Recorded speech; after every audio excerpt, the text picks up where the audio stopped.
Hi everyone, hope you're doing well from wherever you're watching this channel, depending on your time zone. Now, last Sunday, both Ruto and GACHAGWA attended a church service, but different churches, of course. And it gave an opportunity to even the church leaders also to have a chance to preach to these people. There has been always a question about giving in the church, how to give in the church, and how the church is taking the offering from politicians. And there is one priest where GACHAGWA attended the church service. He came out clear as far as the issue of rejecting some offering in the church. For him, it's clear, and actually that's what the church is advocating for. They are not against people giving in the church. They are not against politicians giving their offering in the church. Of course, these politicians are Christians, some are Muslims. They should give. What the church is against, or what they are discouraging, is when the politicians come to our churches to announce that which they are giving. When they announce, they have a reason why they are announcing. Nimekuja hapa, nimetoa milioni 5. There is always time for giving the offering. There is always that place that has been set aside to put your offering. So the church is discouraging the issue of coming to announce the offering and the issue of, using that privilege to get a chance now to advance your politics in the church.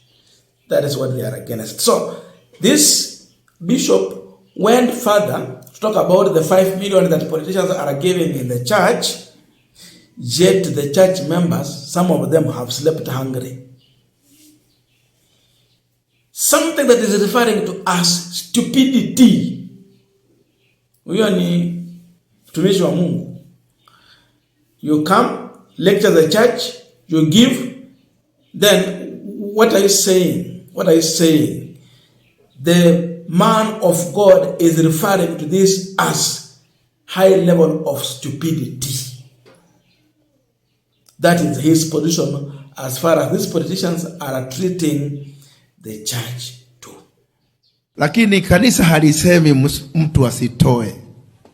Kile ambacho kanisa linasema ni mtu asije akatoa ili atununue. Si ndio hiyo? Sasa Bwana GACHAGWA ametoa sadaka yake. Hakusema hatujui ni nini ametupatia, kama ni shilingi 1 au ni 1,100 au ni ngapi, kwa sababu yeye anatolea Mwenyezi Mungu. Bwana asifiwe. Anatolea nani?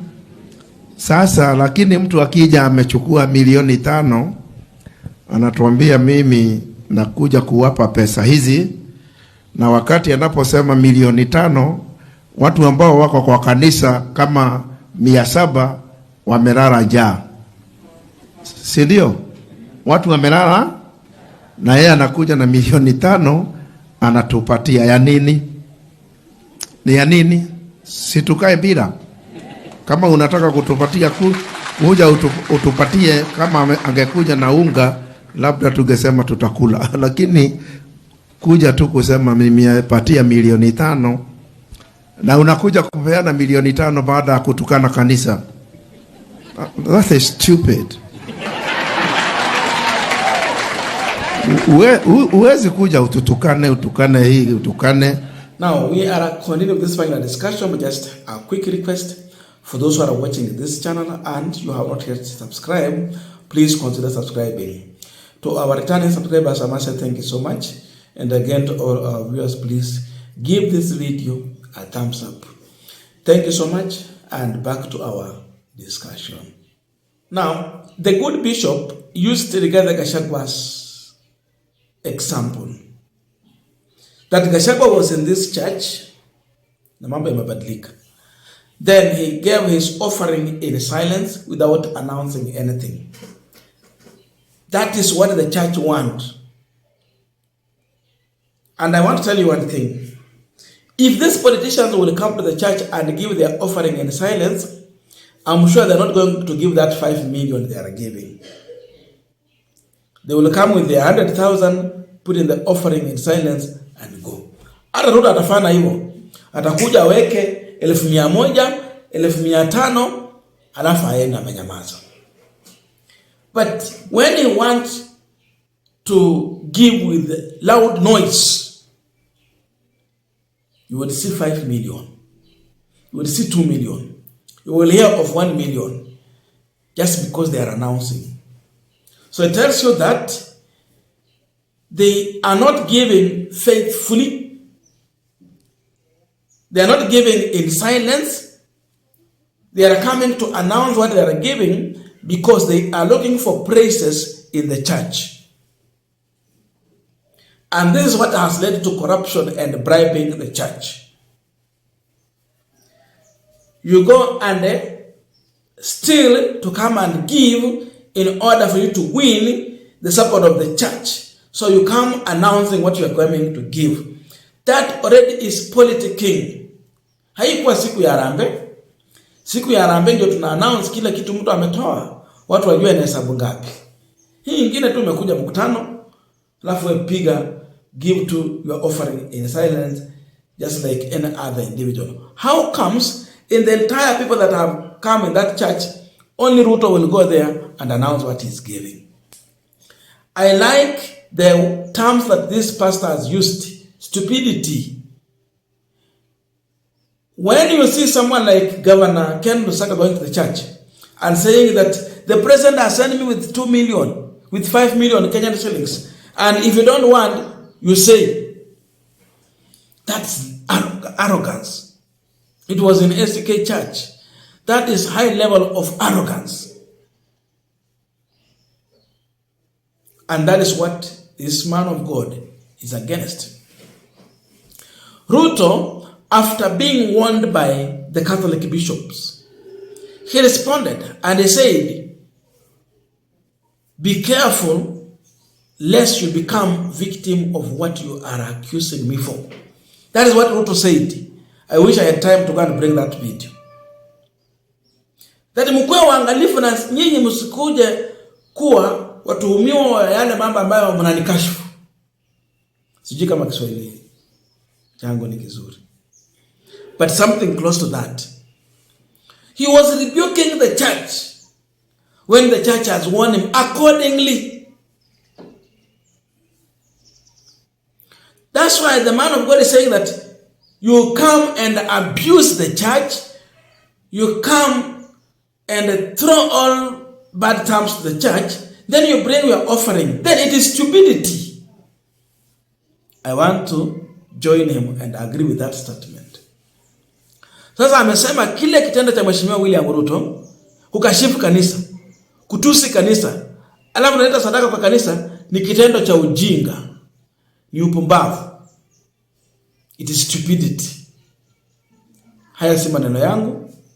That is the man of God speaking, not me. So we would need such kind of voices to speak to the authority, to speak to the government, to be truthful to the regime, unless we are doomed. These people, and we have been warned by GACHAGWA, they have micromanaged the executive itself.